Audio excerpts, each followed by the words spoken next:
News, सच जरूरी है। नमस्कार दर्शकों, ये है MNS न्यूज नेटवर्क और आप देख रहे हैं MNS न्यूज टीवी। मैं हूँ आपके साथ प्राची। आइए देखते हैं देश और दुनिया की तमाम बड़ी खबरें। अरविंद केजरीवाल का गृह मंत्री पर निशाना। दिल्ली में ठंड से 474 बेघर लोगों की मौत।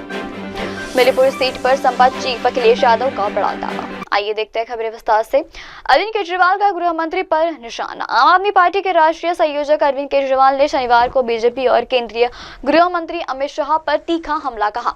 उन्होंने सोशल मीडिया प्लेटफॉर्म पर एक्स के जरिए शनिवार को अमित शाह से मुझे और दिल्ली वालों को बहुत गालियां दी गई। उनका जवाब दिल्ली वालों के लिए साफ था। उन्होंने कहा कि अमित शाह ने झुंगी वालों को बहुत बड़ा झूठ बोला।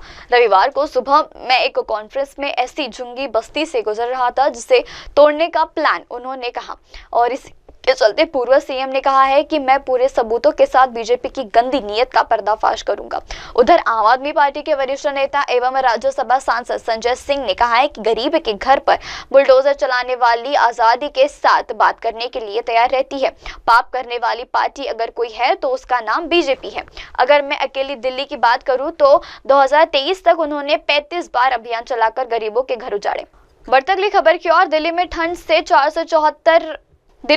लेकर 474 बेघर लोगों की मौत। एक गैर सरकारी संगठनों ने शनिवार को दावा किया है कि दिल्ली में 15 नवंबर 2024 से 10 जनवरी 2025 के बीच सर्दी के कारण कम से कम 4474 लोगों को बेघर होकर मौत हो गई। हालांकि बेघरों के कल्याण के लिए काम करने वाले गैर सरकार संगठन सेफ्टर ऑफ हेल्थ एसोसिएशन द्वारा किए गए दावे की कोई आधिकारिक पुष्टि किसी ने नहीं की है। स्टेप फॉन्स के चलते हेल्थ मिनिस्टर ने भी इस दिल्ली के मुख्य सचिव धर्मेंद्र और दिल्ली शहरी आश्रम सौहार्द बोर्ड के मुख्य कार्यकारी अधिकारी और रवि भवन को एक पत्र लिखा। अपने पत्र में उन्होंने लिखा है कि आंकड़ों का हवाला देते हुए बताया जाता है कि आशंका है कि राष्ट्रीय राजधानी में बरामद हुए अज्ञात शवों में से 80% शव बेघर व्यक्तियों के हैं। इसी के चलते दिल्ली सरकार के अधिकारियों से आश्रम क्षमता बढ़ाने और गर्म पानी और गर्म कपड़े जैसी आवश्यकता सेवाएं प्रदान करने तथा समाज सेवा के चलते आवास नीतियों को व्यापक सहायता देने की बात कही गई थी। बढ़ती अगली खबर की ओर। मिलीपुर सीट पर संपा चीफ अखिलेश यादव का बड़ा दावा। उत्तर प्रदेश के पूर्व सीएम व समाजवादी पार्टी चीफ अखिलेश यादव ने राष्ट्रीय युवा दिवस यानी स्वामी विवेकानंद के चलते जयंती पर इस प्रेस कॉन्फ्रेंस का आयोजन किया।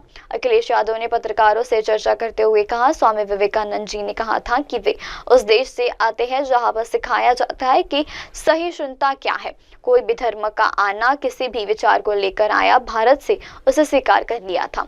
हमें स्वामी विवेकानंद की बातों से प्रेरित रहना चाहिए। अखिलेश यादव ने कहा है कि आज हम जब विवेकानंद जी को याद कर रहे हैं तो उनकी कही हुई बातों को हमें दिल और दिमाग में रखना चाहिए। स्वामी विवेकानंद जी के बारे में जानना, उन्हें पढ़ना, उनकी बातें और उनके जीवन में अमल करना।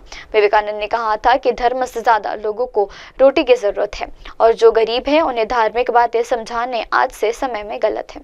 वक्त तो दर्शकों को ब्रेक से लौटने के बाद देखेगा देश और दुनिया की तमाम बड़ी खबरें। बने रहिए MNS न्यूज टीवी पर। नमस्कार, मैं हूं Abhishek Bachchan. Keep watching MNS news. आप देख रहे हैं MNS न्यूज, सच जरूरी।